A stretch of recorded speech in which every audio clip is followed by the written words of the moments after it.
el segundo país más grande del planeta. 10 provincias, 3 océanos, un territorio que se extiende desde el Atlántico hasta el Pacífico y desde la frontera con Estados Unidos hasta el Ártico más profundo.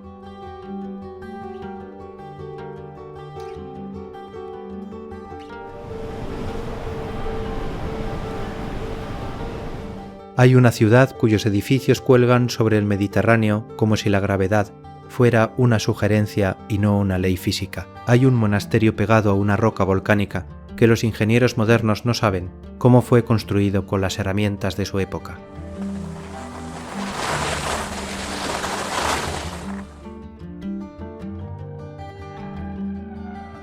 Este es Canadá, no el que aparece en los folletos turísticos, el real, el que filtra todo lo que no es suficientemente resistente para quedarse.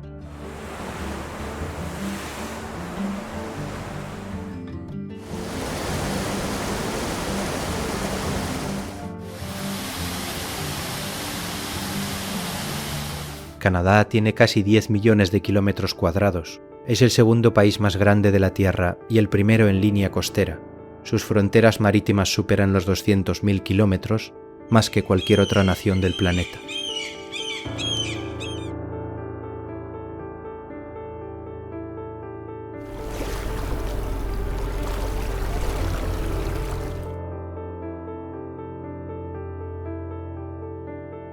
El territorio canadiense abarca 6 zonas horarias.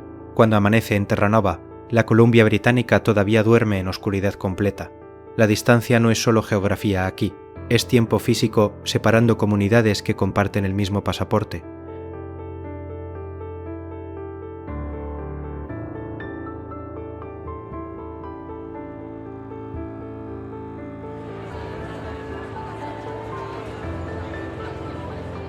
El 80% del territorio canadiense permanece prácticamente deshabitado. Bosques boreales, tundra ártica, cadenas montañosas y lagos que no tienen nombre oficial. La mayor parte del país nunca ha visto una carretera pavimentada ni la verá.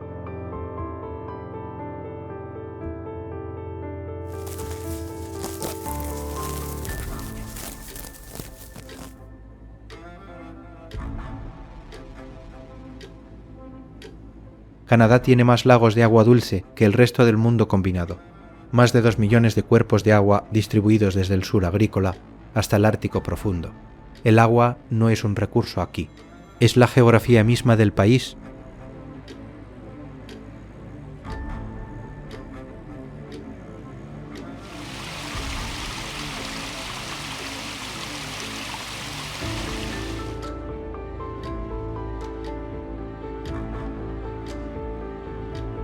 El clima canadiense no es un detalle, es la fuerza que diseñó cada ciudad, cada carretera, cada técnica de construcción y cada forma de vida. El frío no combate a Canadá, lo define con una precisión que ningún arquitecto humano podría igualar intencionalmente.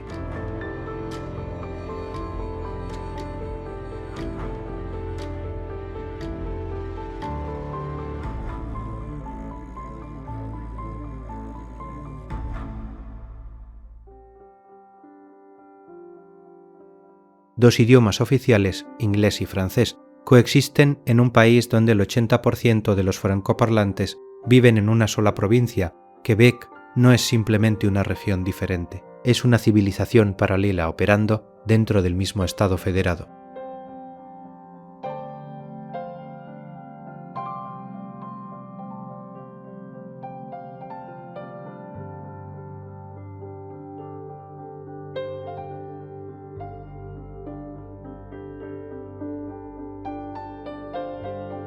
Canadá no impresiona de golpe, se revela despacio por capas. Cada provincia es un país dentro del país, cada paisaje contradice al anterior, y cuanto más adentro se va, más silencioso y más extraordinario se vuelve todo lo que rodea al viajero.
Siglos después, esas decisiones siguen en pie, resistiendo mareas, vientos, guerras y el peso del tiempo. La durabilidad de estas estructuras es la respuesta más elocuente a quienes dudaron de sus constructores desde el principio, siglos. Mareas, vientos.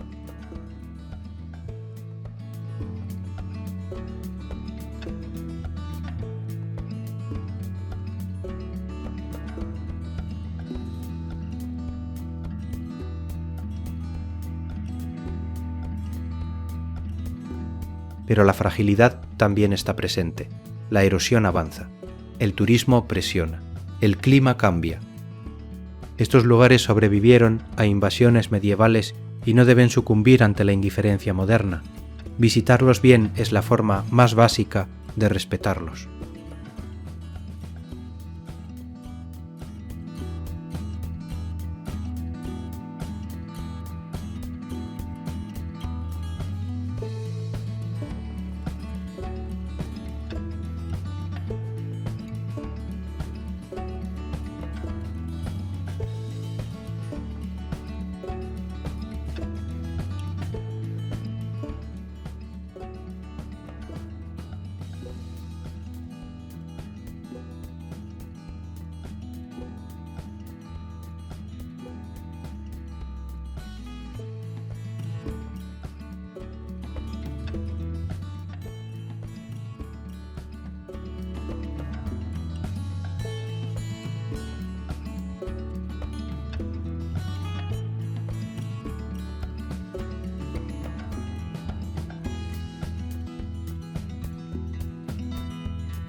En Planeta Nómada seguimos buscando esos rincones, los que no aparecen en las primeras páginas de los buscadores, los que exigen esfuerzo para llegar y ofrecen algo que ninguna pantalla puede reemplazar completamente, para al final del camino.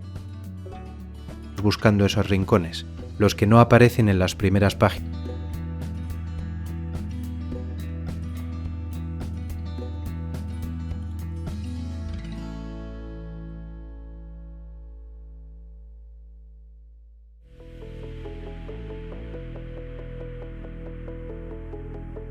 Gracias por viajar con nosotros hasta aquí.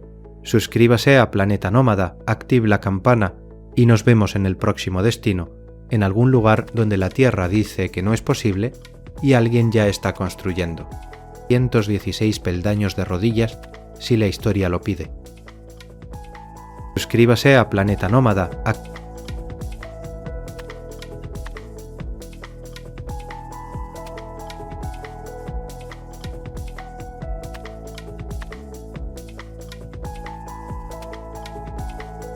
En Planeta Nómada seguimos creyendo que los mejores viajes son los que el terreno no facilita, los que exigen adaptarse al lugar en lugar de exigir que el lugar se adapte al viajero. En Planeta Nómada seguimos creyendo que los mejores viajes son los que el terreno no facilita.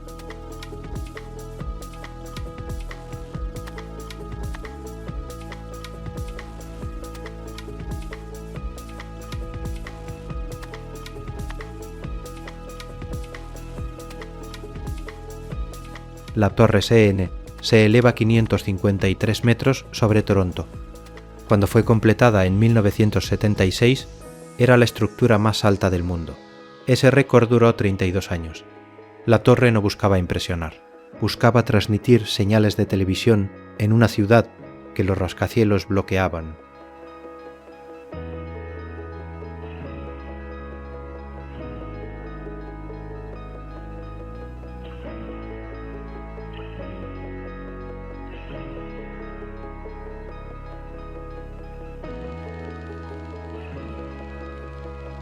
Desde la plataforma de observación exterior, Toronto se extiende sobre la orilla del lago Ontario, en todas las direcciones, hasta donde la curvatura de la Tierra lo permite. En días claros, la otra orilla del lago, que ya pertenece a Estados Unidos, es perfectamente visible sin instrumentos.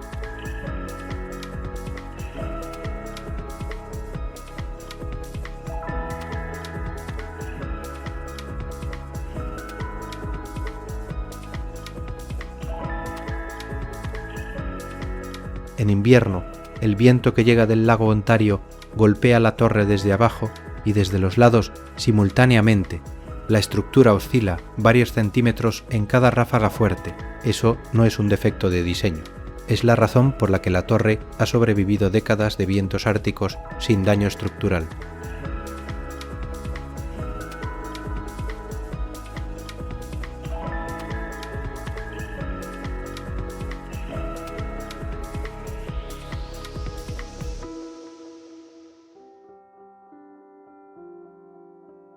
El restaurante giratorio de la torre completa una revolución cada 72 minutos.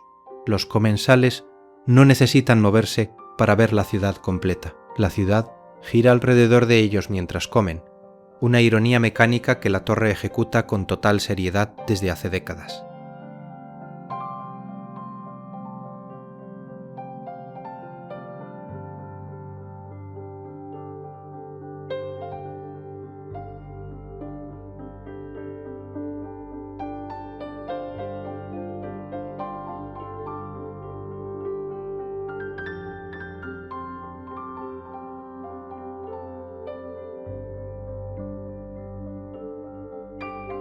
La Torre CR recibe más de 1,5 millones de visitantes al año.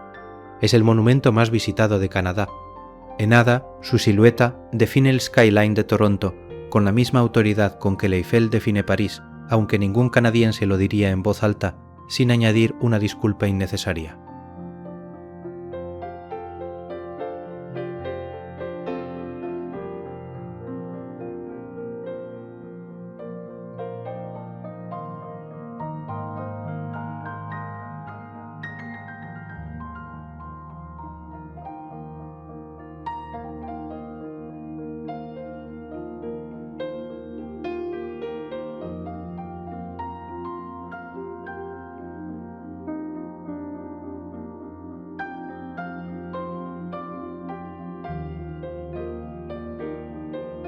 De noche, la torre cambia de color.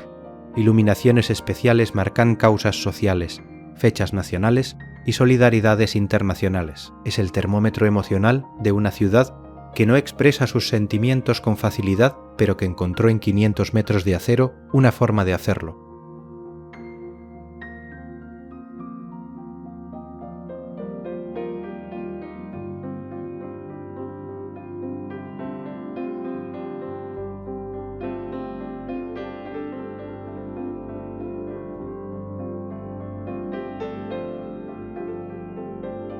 Quebec es la única ciudad amurallada al norte de México, en América del Norte.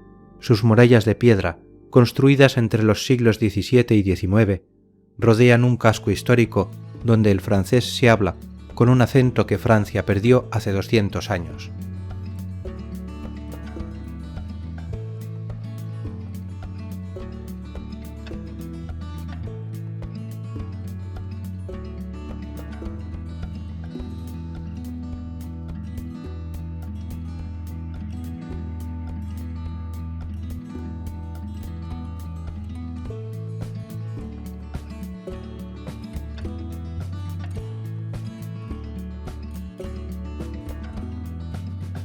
El Château Frontenac domina el horizonte de Quebec desde los acantilados de Cabiaman a 90 metros sobre el río San Lorenzo. Sus muros de ladrillo rojo tienen casi 1 metro de espesor. No son decoración, son la respuesta arquitectónica a inviernos que bajan de 33 grados bajo cero.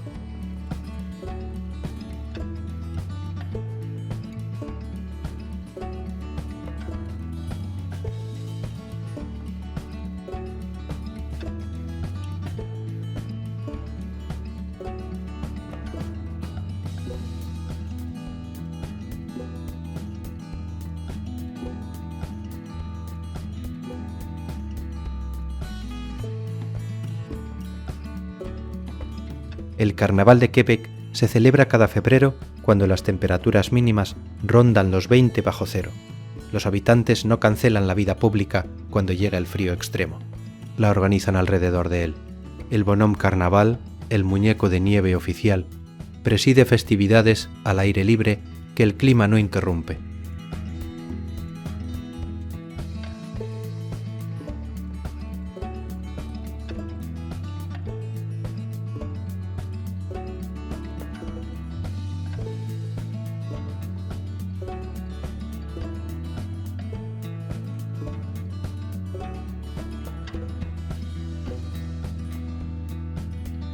Las llanuras de Abraham, hoy un parque urbano, fueron en 1759 el campo de batalla donde se decidió el destino lingüístico de Canadá. La batalla duró 15 minutos. Los dos generales en jefe Wolfe y Montalmor murieron ese mismo día. El parque recuerda la historia sin dramatizarla en exceso.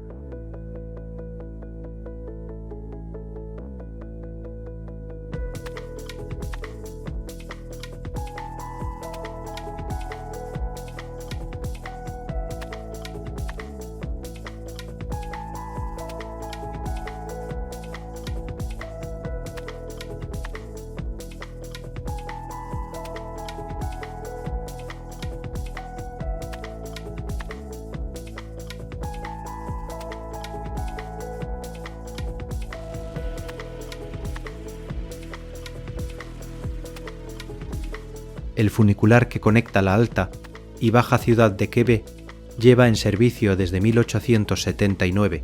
Sube y baja por el acantilado que separa el barrio histórico del puerto en una travesía de 2 minutos que comprime 4 siglos de historia urbana en una sola trayectoria vertical.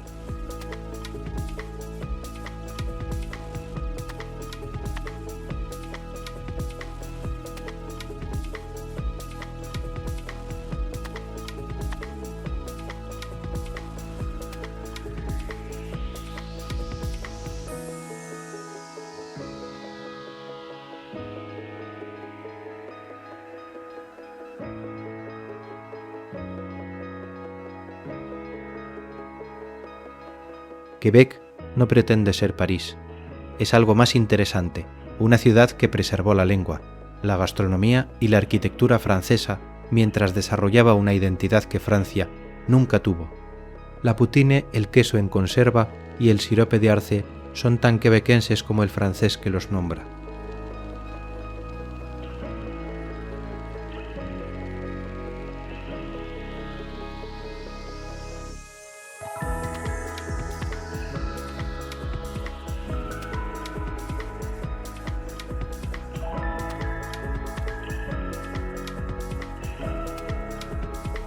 Vancouver ocupa 44 kilómetros cuadrados entre las montañas de la costa y el Océano Pacífico. No puede expandirse al este, no puede expandirse al oeste. La geografía tomó esa decisión antes de que existiera la primera piedra de la ciudad.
Vancouver es la ciudad canadiense que menos combate al invierno.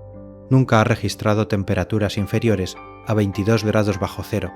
Las montañas al norte bloquean el aire ártico que paraliza el resto del país entre octubre y abril. La trampa geográfica es también el refugio perfecto.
La lluvia en Vancouver no es estacional.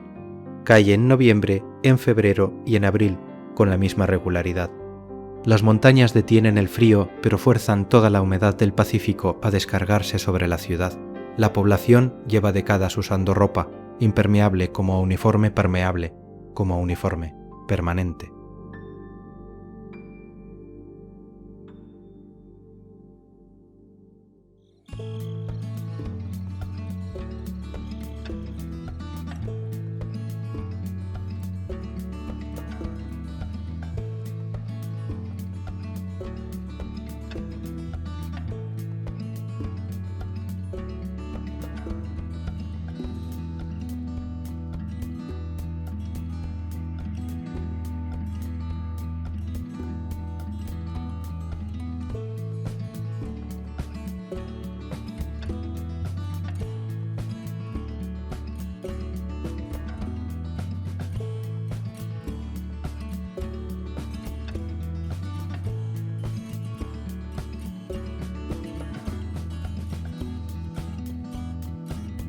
El Parque Stanley tiene 405 hectáreas de bosque templado húmedo dentro de los límites urbanos de Vancouver.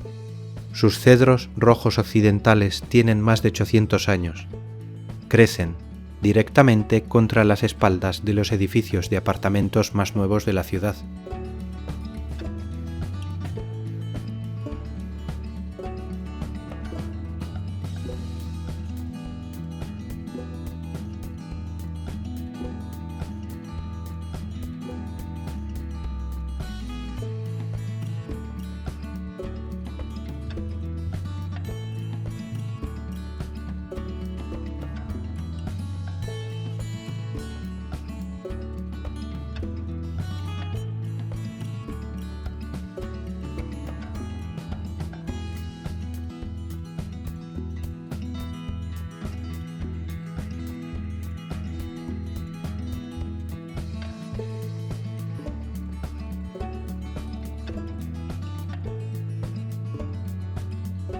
Desde el mirador de Cypress Mountain, Vancouver se extiende hacia el sur hasta donde la curvatura terrestre la oscurece. El puerto, los rascacielos del centro, los ferries cruzando hacia Vancouver Island y las montañas nevadas al norte forman simultáneamente en el mismo encuadre visual.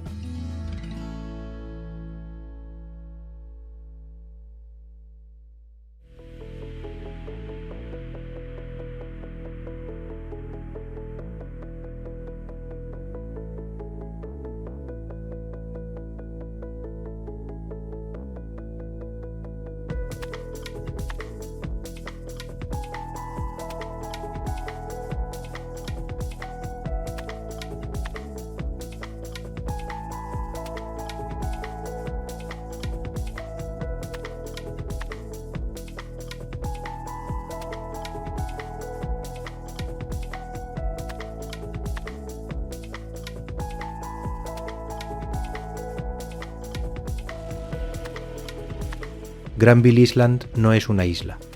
Es una península industrial reconvertida en mercado público, galerías de arte y talleres de artesanos. Sus edificios de ladrillo rojo de principios del siglo XX albergan hoy pescaderías, panaderías y tiendas de instrumentos musicales que comparten el mismo pasillo.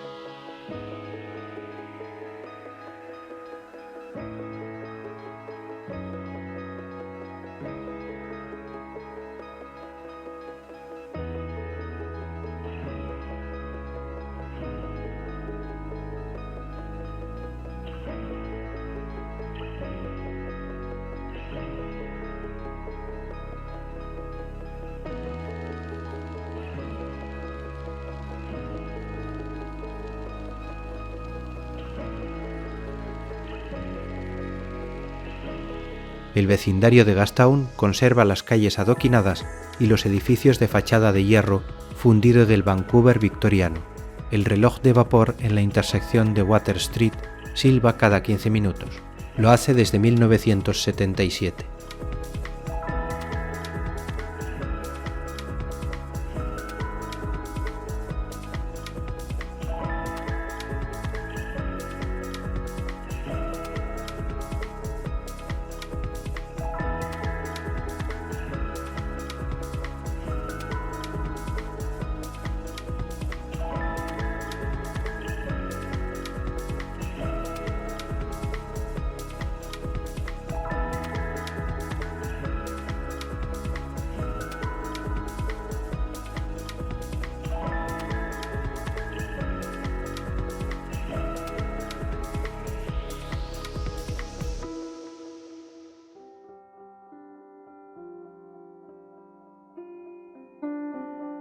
Vancouver tiene la mayor concentración de restaurantes de cocina asiática fuera de Asia.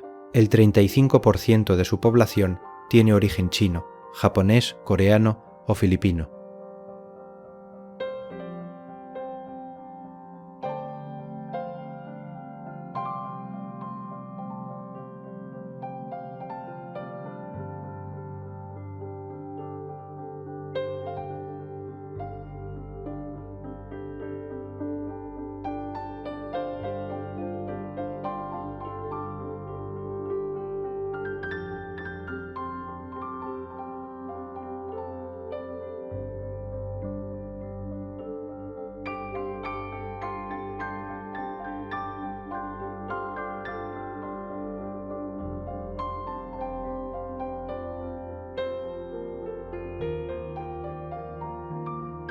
Cada atardecer, una bandada de cuervos noroccidentales abandona el centro de Vancouver y vuela de regreso al bosque antiguo.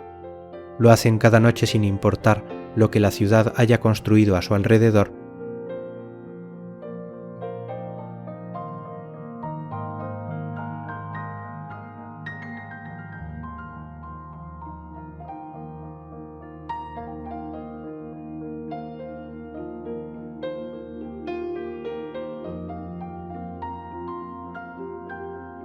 El Parque Nacional Jasper cubre 11.130 kilómetros cuadrados en las montañas rocosas de Alberta. Es el parque nacional más grande de las montañas rocosas canadienses y uno de los territorios protegidos más extensos de América del Norte.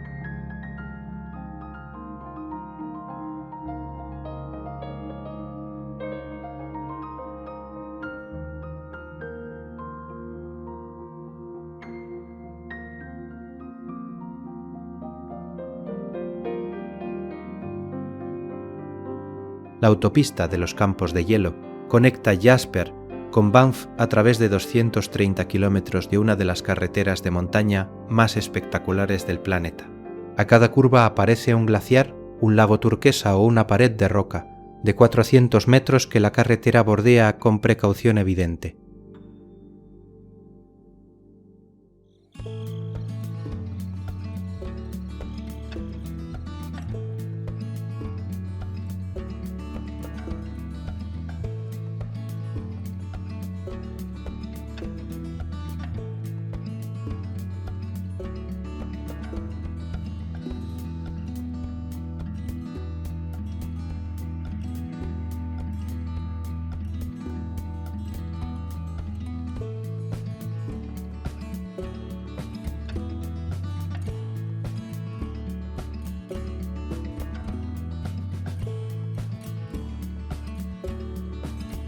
El lago Maligne tiene 23 kilómetros de longitud y es el lago glacial más grande de las montañas rocosas canadienses. Su color turquesa intenso proviene de la harina glacial en suspensión, partículas tan finas que refractan la luz en esa frecuencia específica y ninguna otra del espectro visible.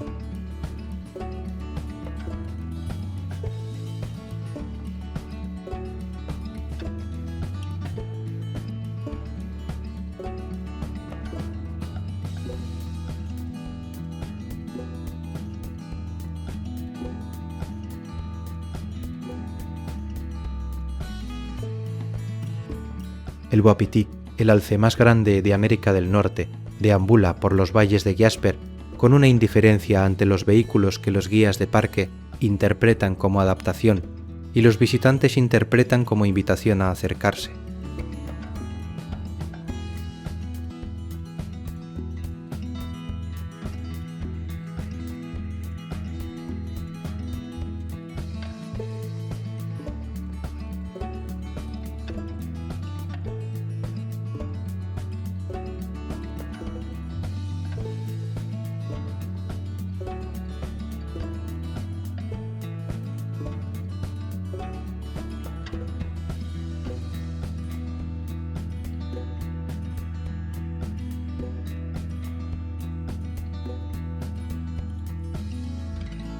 En invierno, Jasper registra temperaturas de hasta 40 grados bajo cero.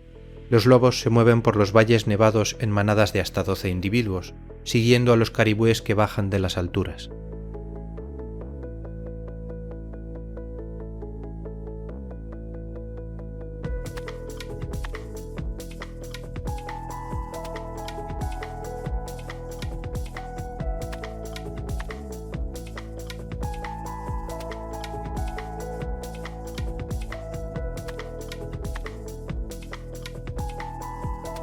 La contaminación lumínica en Jasper es prácticamente inexistente.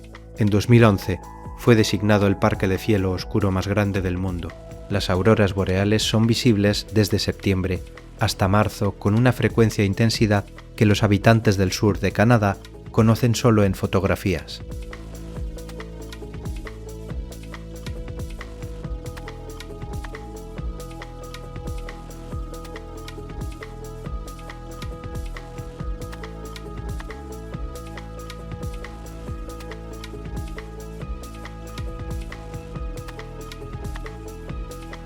Jasper existe porque alguien decidió en 1907 que había paisajes que no podían ser entregados a la industria maderera o minera. Esa decisión parece obvia hoy.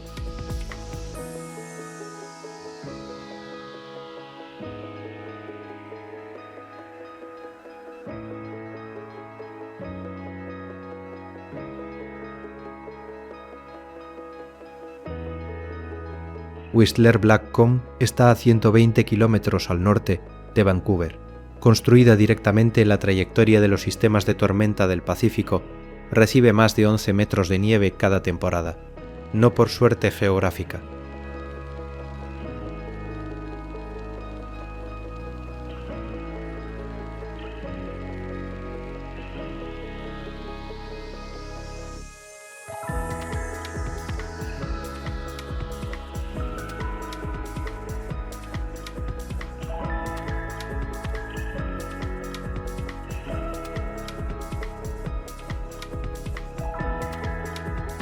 Cada mañana, antes de que los telesillas abran, los equipos de patrulla de nieve suben a las cimas con cargas explosivas, las detonan contra las laderas cargadas de nieve, provocan avalanchas controladas el martes tranquilo para que la misma ladera no caiga el sábado con 1000 esquiadores debajo.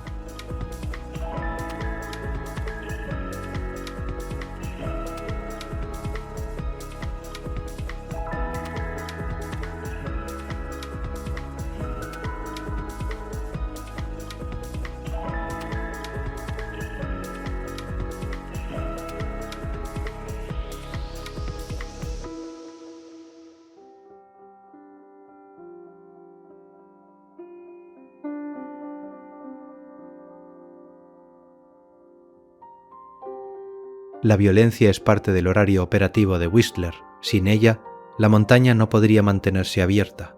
La nieve llega más rápido de lo que cualquier equipo de mantenimiento puede gestionarla por medios pasivos.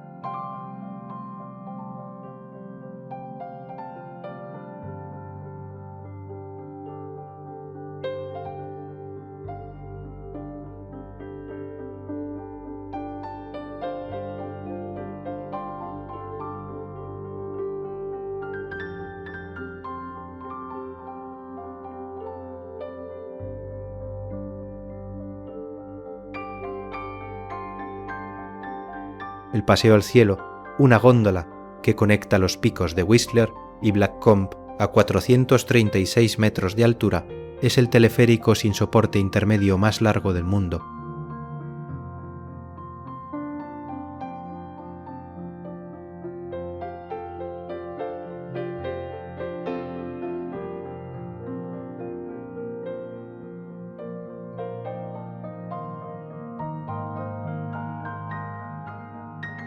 El pueblo de Whistler está al pie de una montaña que requiere gestión activa, permanente para ser segura.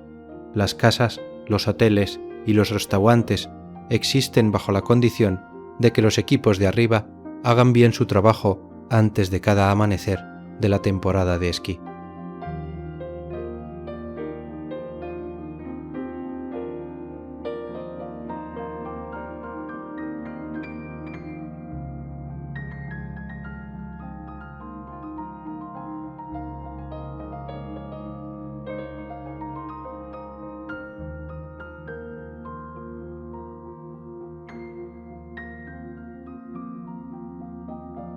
En verano, la nieve desaparece y la montaña cambia completamente de función. Los telesillas transportan ciclistas de montaña hacia arriba para que desciendan por senderos que en invierno son pistas de esquí.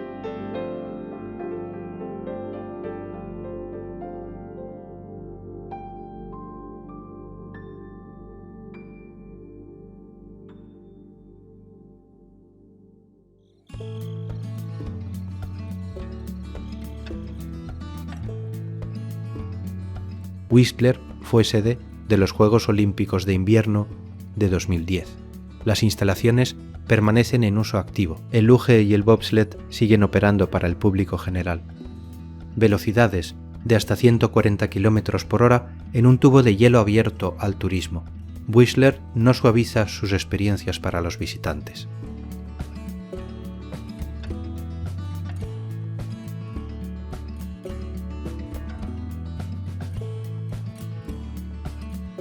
La colina del Parlamento en Ottawa ocupa el punto más alto de la orilla sur del río Ottawa. Eria Fulsestel Pumpo, sus 3 edificios neogóticos de arenisca verde, fueron diseñados para transmitir permanencia institucional en una capital que en 1857 era todavía una ciudad maderera rodeada de bosque.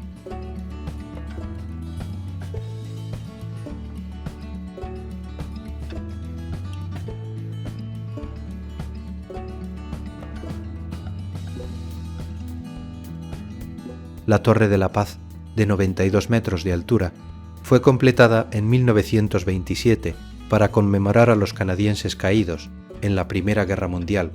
Su reloj de campanario toca cada hora.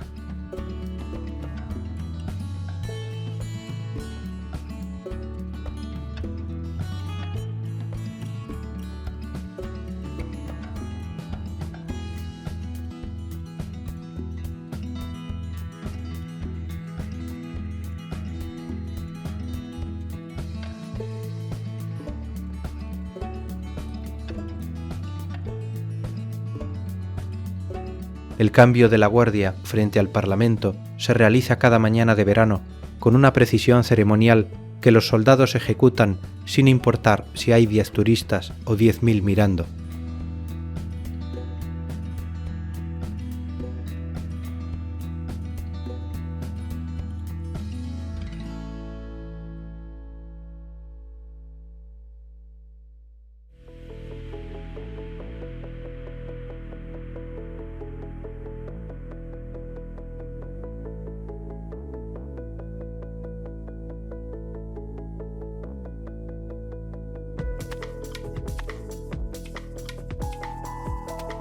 Ottawa está construida sobre el punto exacto donde el río Ottawa y el río Rideau confluyen. Esa geografía fluvial fue la razón por la que la ciudad fue elegida como capital en 1857. No era la más grande.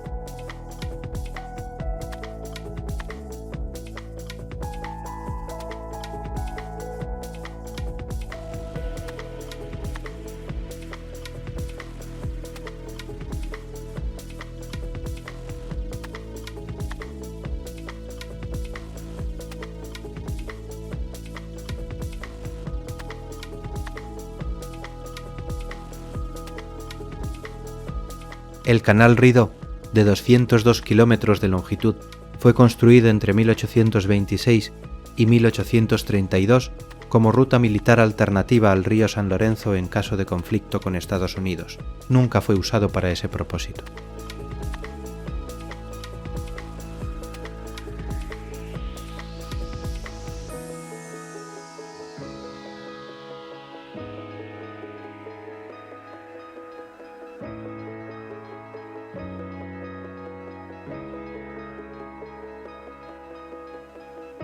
En invierno, Ottawa registra temperaturas promedio de 16 grados bajo cero. Es la capital nacional más fría del mundo, después de Ulan Bator en Mongolia. Ese dato no aparece en los folletos turísticos oficiales. Churchill, en Manitoba, tiene menos de 1000 habitantes y no está conectada a ninguna carretera nacional. Se llega en avión o en tren. Está ubicada en la bahía de Hudson, en el punto exacto donde los osos polares migran hacia el hielo marino cada otoño.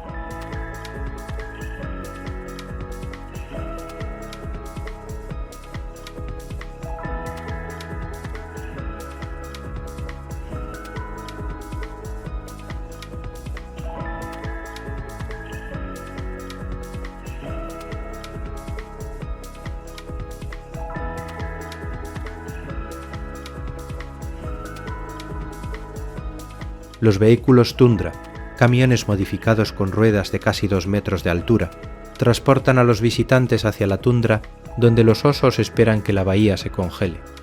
Un oso polar macho adulto puede pesar 700 kilos.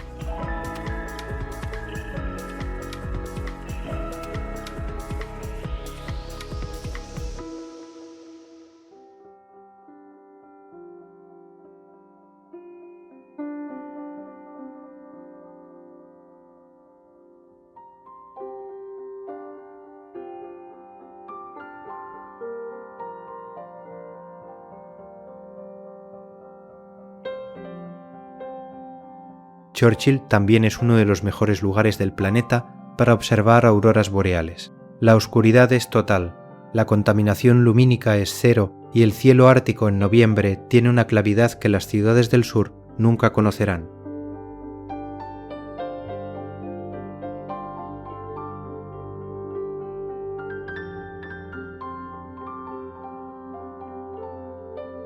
La isla Príncipe Eduardo es la provincia más pequeña de Canadá, con 5.600 km², sus acantilados de arenisca roja, sus praderas verdes y sus playas de arena rosa la convirtieron en el escenario de Ana de las Tejas Verdes, la novela que puso el nombre de la isla en cada biblioteca del mundo japonés.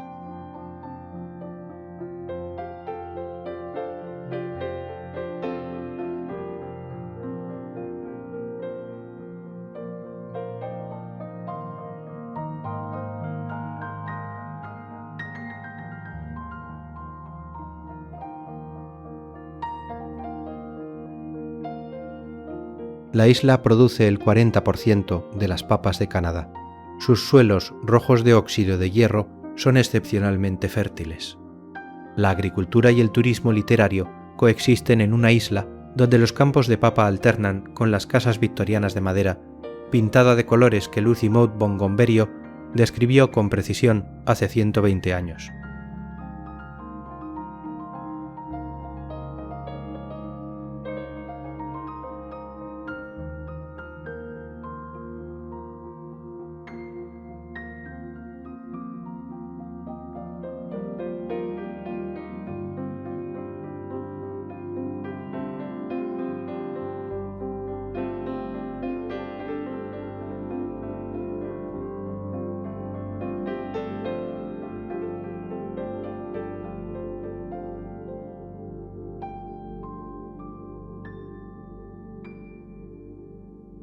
El Puente de la Confederación, completado en 1997, conecta la isla con el continente a través de 12 kilómetros sobre el estrecho de Northumberland. Es el puente más largo sobre aguas congeladas del mundo.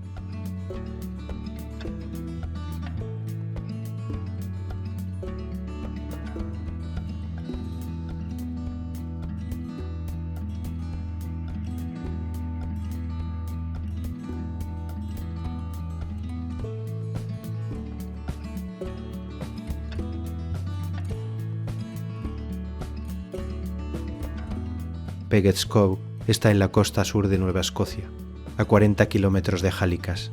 Tiene 35 habitantes permanentes. Su faro, construido sobre granito pulido por el océano durante 10.000 años, es la imagen más reproducida de toda la costa atlántica canadiense.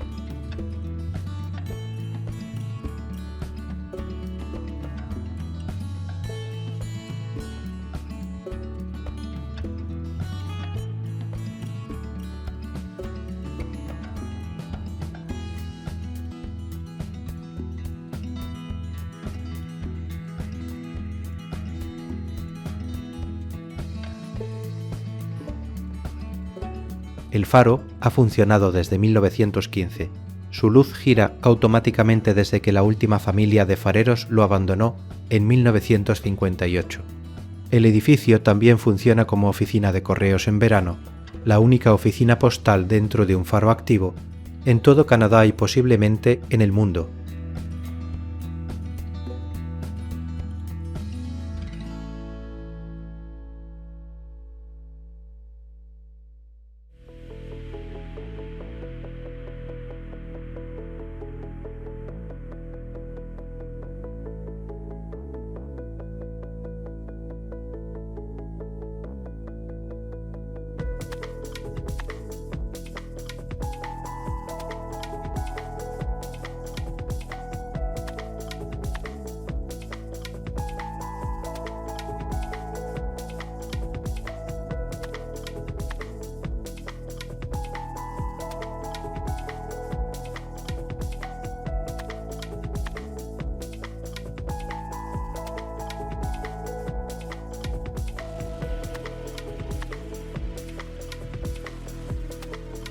La corriente del Labrador, que baja del Ártico, y la corriente del Golfo, que sube del Trópico, se encuentran exactamente frente a esta costa.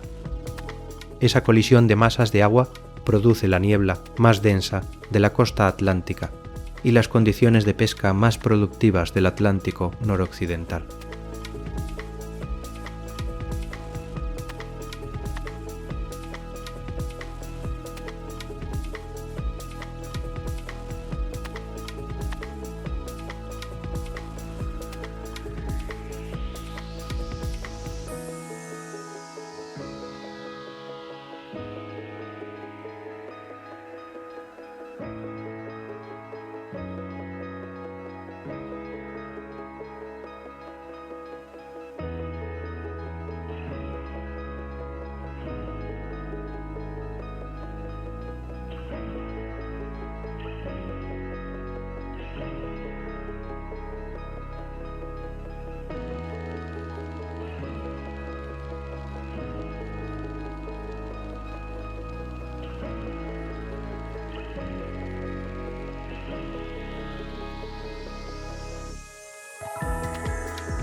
Los barcos de langosta salen de Peguis Cove antes del amanecer durante la temporada de pesca. La langosta de Nueva Escocia se exporta viva a restaurantes de Tokio, París y Shanghái.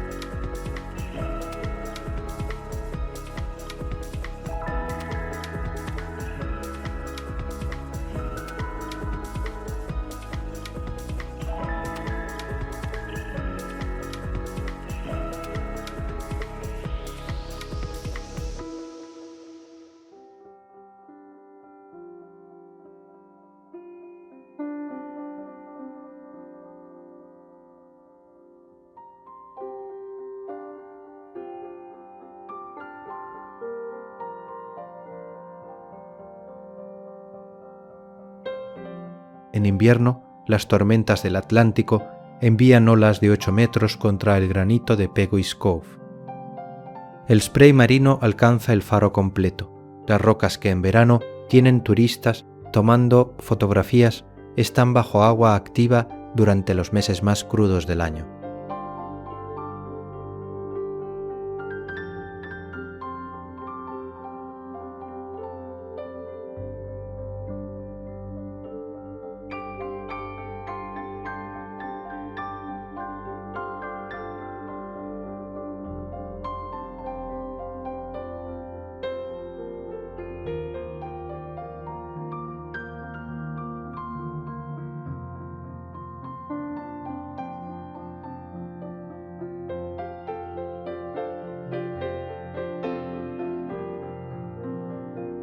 El vuelo 111 de Swissair se estrelló frente a Peguis Cove en 1998 con 229 personas a bordo.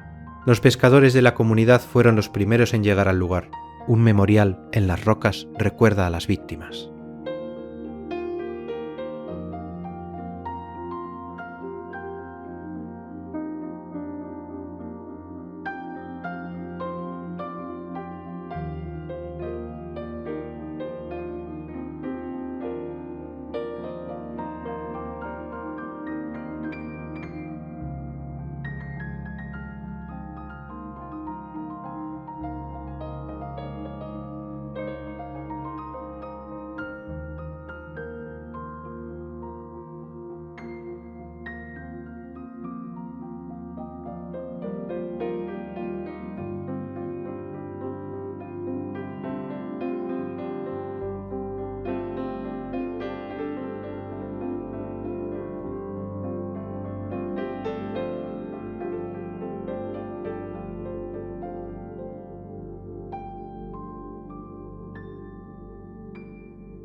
La luz de tarde en Peggy's Cove convierte el granito gris en superficies doradas durante aproximadamente 20 minutos antes del ocaso.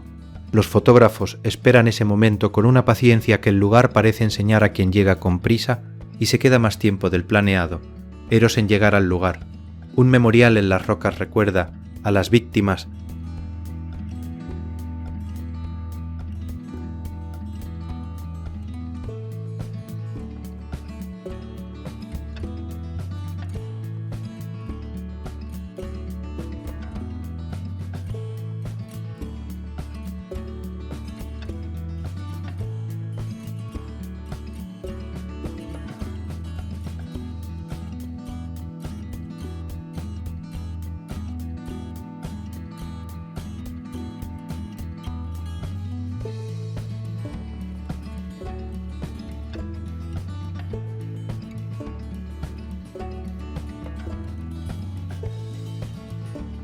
Peggy's Cove demuestra que los lugares más fotografiados del mundo no siempre son los más grandiosos.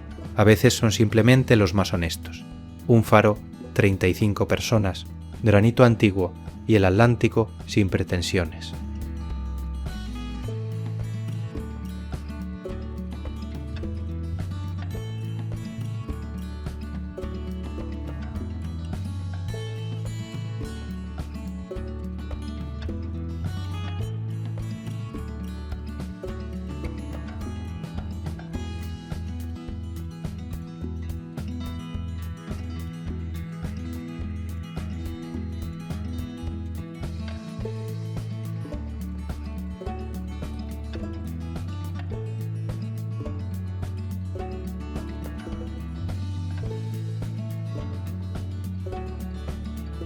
Montreal es la segunda ciudad francófona más grande del mundo después de París.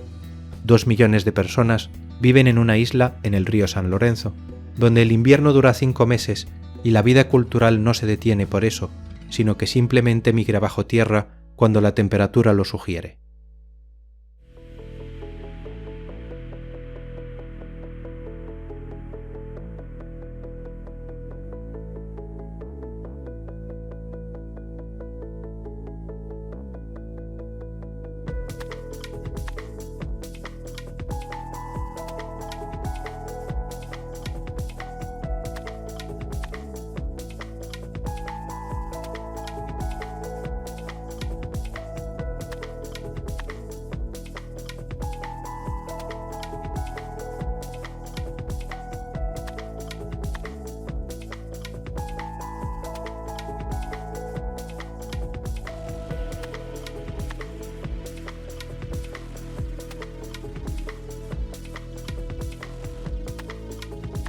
El centro subterráneo de Montreal tiene 33 kilómetros de galerías comerciales, culturales y de tránsito conectadas entre sí. Cines, universidades, hoteles y estaciones de metro forman una ciudad paralela debajo del asfalto donde el invierno exterior deja de tener relevancia práctica para quien la habita.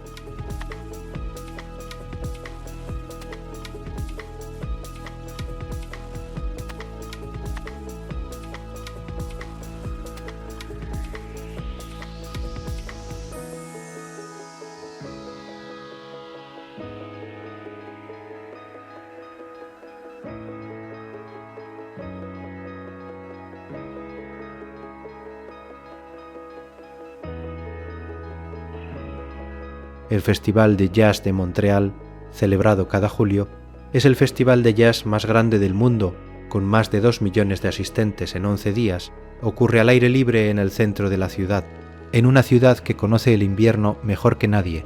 El verano se celebra con una intensidad que el sur nunca entendería.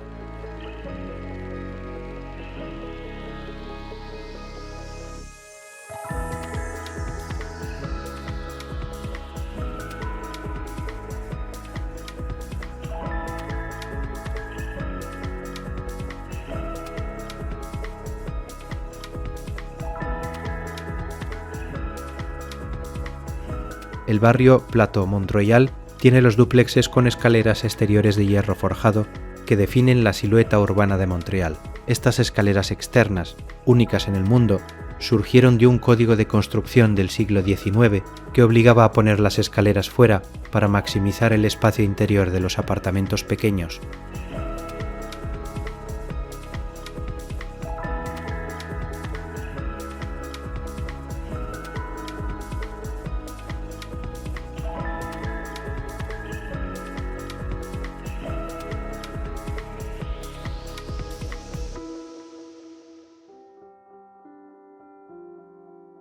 Montreal tiene más restaurantes per cápita que Nueva York. Su escena gastronómica combina la técnica francesa, la influencia del Quebec, rural, y la inmigración de 120 países en una cocina que los habitantes consideran obviamente superior a la de cualquier otra ciudad canadiense y no esperan que nadie los contradiga.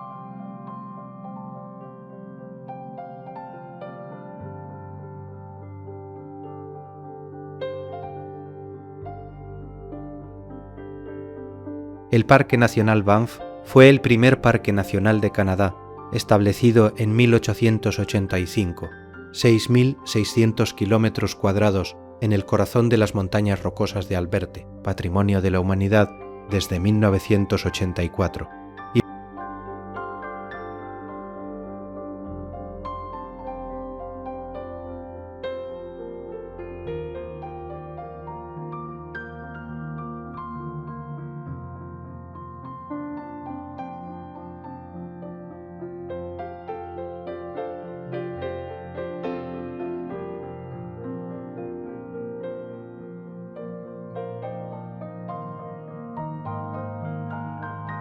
El Paso Sunshine recibe más de 9 metros de nieve anual. Opera desde noviembre hasta finales de mayo, la temporada más larga de las rocosas. Las praderas de Alberta, a 2 horas, no ven esa cantidad en todo el invierno.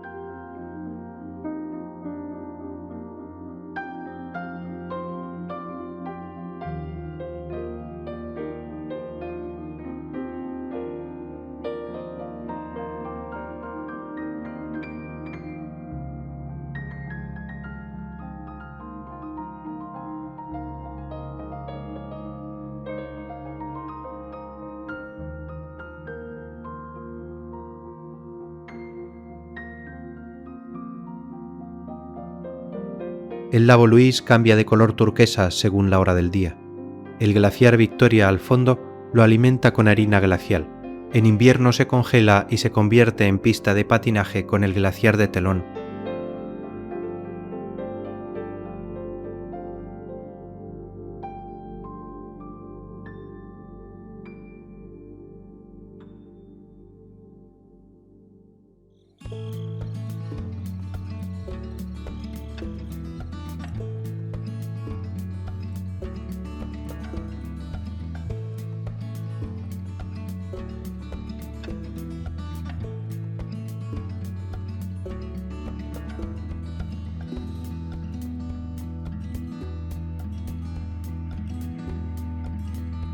El lago Moraine apareció décadas en el billete de $20 canadiense.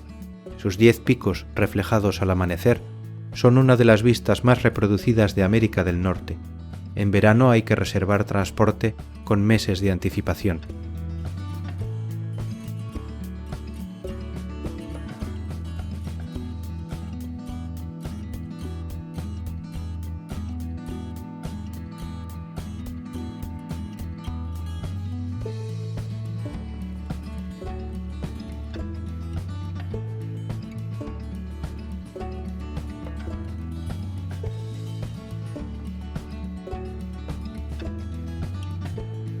La autopista de los Campos de Hielo fue construida en los años 30 como proyecto de empleo durante la Depresión. Los trabajadores vivieron 2 inviernos en campamentos, con 40 bajo cero y herramientas manuales.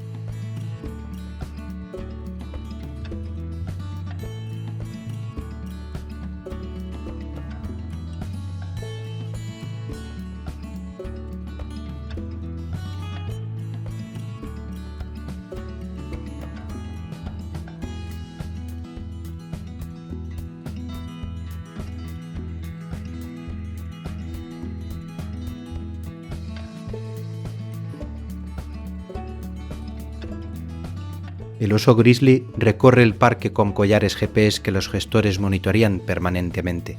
Un adulto pesa 300 kilos y cubre 40 kilómetros diarios. El parque es vasto. Los osos lo conocen completo.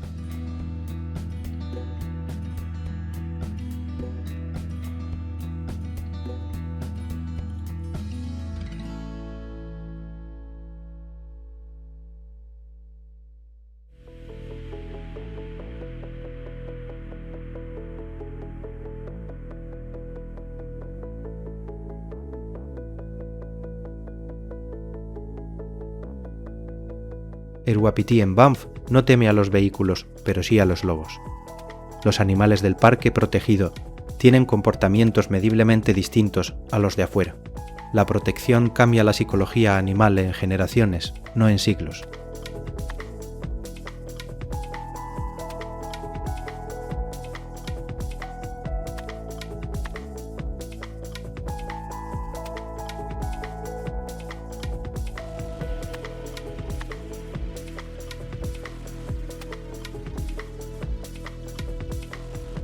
Las aguas termales de Banff siguen activas a 40 grados centígrados. Bañarse al aire libre con 20 bajo cero exterior produce un contraste térmico que ningún pasto artificial puede replicar. El parque nació de estas aguas y sigue vivo por ellas.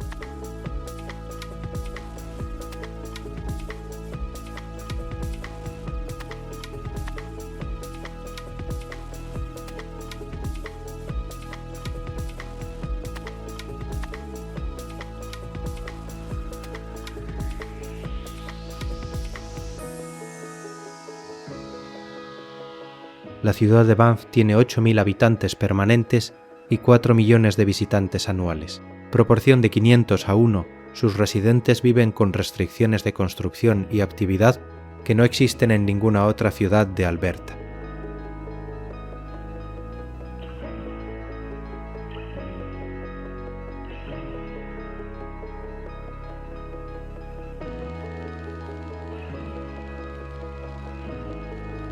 Las cataratas del Niágara no son las más altas ni las más anchas del mundo, pero tienen el mayor volumen de caída libre del hemisferio norte, más de 2.800 metros cúbicos de agua por segundo cada segundo del año.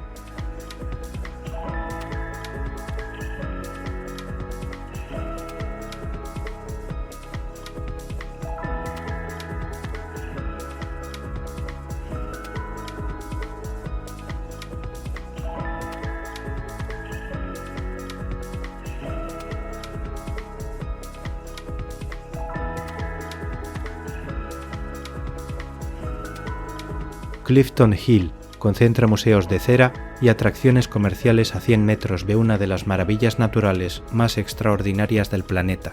Las cataratas toleran ese contexto con la indiferencia de algo que lleva 12.000 años siendo extraordinario sin publicidad.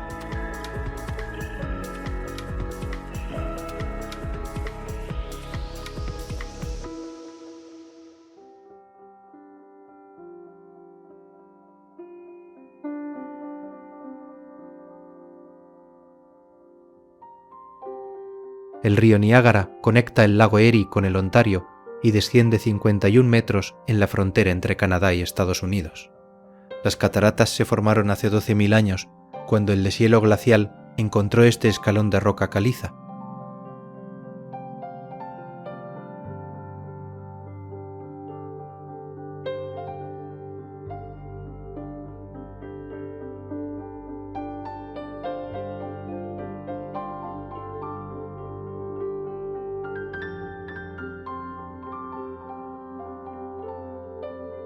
Existen 3 cataratas. Las Osage Falls canadienses tienen 700 metros de anchura y concentran el 90% del caudal. Las American Falls y las Bridal Bay Falls dividen el resto. El agua define la frontera entre 2 países.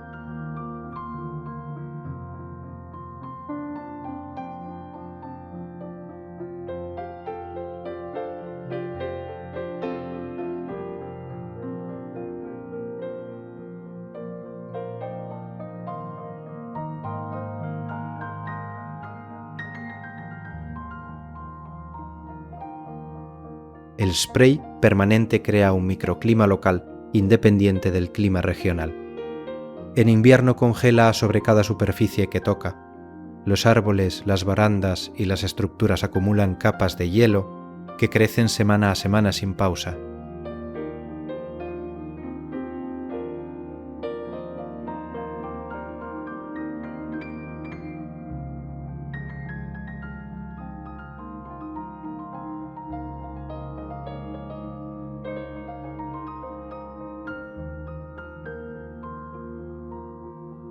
Nikola Tesla diseñó la primera planta hidroeléctrica de las cataratas en 1895.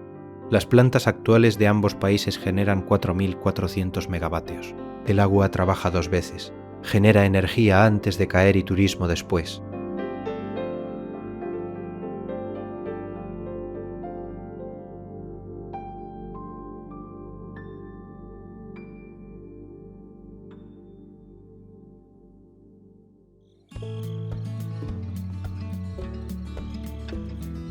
Un acuerdo bilateral regula cuánta agua se desvía para electricidad y cuánta permanece visible.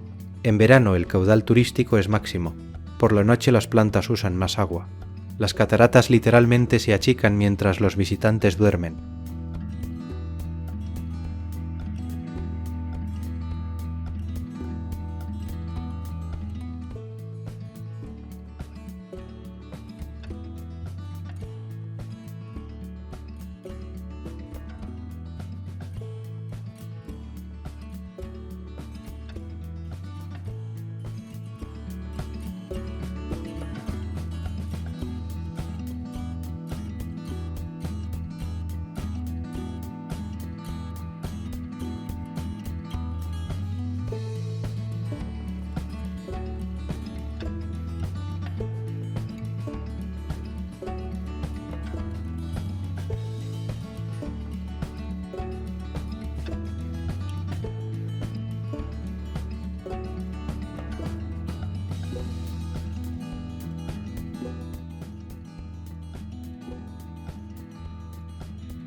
Siglos después, esas decisiones siguen en pie, resistiendo mareas, vientos, guerras y el peso del tiempo. La durabilidad de estas estructuras es la respuesta más elocuente a quienes dudaron de sus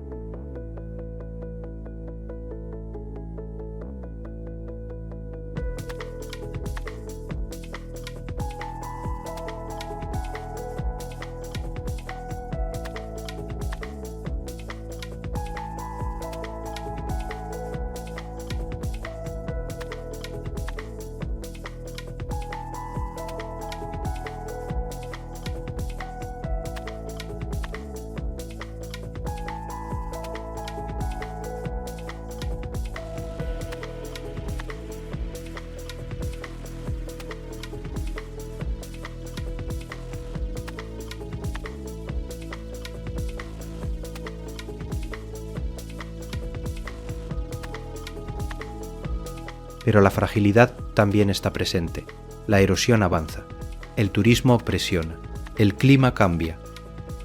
Estos lugares sobrevivieron a invasiones medievales y no deben sucumbir ante la indiferencia moderna. Visitarlos bien es la